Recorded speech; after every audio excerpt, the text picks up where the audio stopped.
नमस्कार साथियों। पौराणिक मान्यताओं के अनुसार कर्ण द्वापर युग के महान योद्धा में से एक थे, लेकिन उनको श्राप मिला, उनकी मौत का कारण बन गया। कर्ण को उनके जीवन काल में 2 श्राप मिले थे।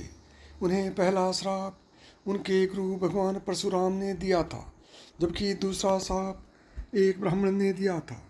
कर्ण को बचपन से ही धनुर्धर बनने की चाहत थी, लेकिन सूत पुत्र होने के कारण कोई उन्हें शिक्षा नहीं देता था। जब वह धनुष विद्या सीखने के लिए गुरु द्रोणाचार्य के पास जाते हैं, तो वह भी कर्ण के सूत पुत्र होने के कारण उसे धनुर्विद्या देने से मना कर देते हैं। इससे कर्ण निराश होकर भगवान परशुराम के पास पहुंच जाते हैं, लेकिन भगवान परशुराम भी सिर्फ ब्राह्मणों को ही विद्या देते थे। अब कर्ण किसी भी ऐसे धनुष विद्या सीखना चाहता था, तो वह भगवान परशुराम से झूठ बोलता है कि वह ब्राह्मण है। भगवान परशुराम भी कर्ण को ब्राह्मण समझकर उसे शिक्षा देने लगते हैं। जब कर्ण की शिक्षा खत्म होने वाली होती है, तब एक दिन उनके गुरु भगवान परशुराम दोपहर के समय कर्ण की जंघा पर सिर रखकर आराम कर रहे होते हैं। थोड़े समय बाद वहाँ एक बिच्छू आता है, जो कर्ण के जंघा पर काट लेता है। अब कर्ण सोचता है कि अगर यह हिला या बिच्छू को हटाने की कोशिश की तो गुरु परशुराम की नींद टूट जाएगी।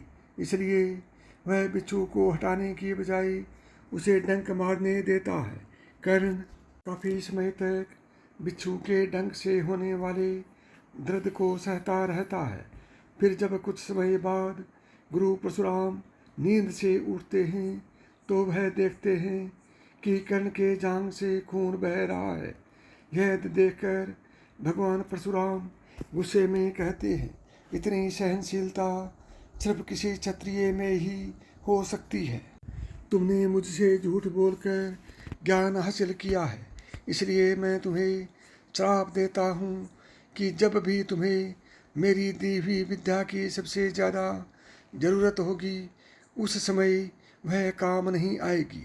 इससे निराश होकर कर्ण अपने गुरु से कहता है कि वह स्वयं नहीं जानता कि वह किस वंश और कुल का है।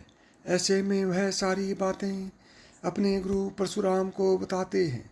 यह जानने के बाद भगवान परशुराम को श्राप देने पर पछतावा होता है, लेकिन दिया हुआ श्राप वापस नहीं लिया जा सकता। इसलिए वह अपना विजय धनुष कर्ण को वरदान करने के रूप में देते हैं।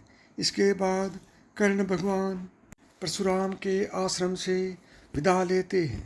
इस घटना के कुछ वर्षों बाद एक दिन कर्ण जंगल में किसी अत्याचारी राक्षस का पीछे रहे होते हैं।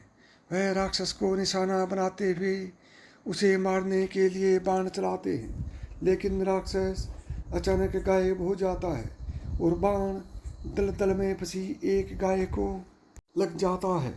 बाण लगने से गाय की वहीं पर मौत हो जाती है।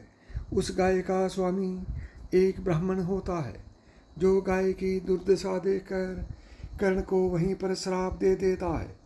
श्राप में ब्राह्मण कहता है कि जिस तरह तुमने इस एक ऐसाई गाय को मारा है, ठीक उसी तरह ही एक दिन तुम्हारी भी मृत्यु होगी। आगे चलकर इन दोनों श्राप का प्रभाव महाभारत के युद्ध में नजर आया। युद्ध के दौरान कर्ण के रथ का पहिया दलदल में फंस जाता है। जब कर्ण उसे निकालने के लिए रथ से उतरता है, तभी अर्जुन बाण चला देता है, जिससे कर्ण की मृत्यु हो जाती है। जय श्री कृष्ण। राधे राधे।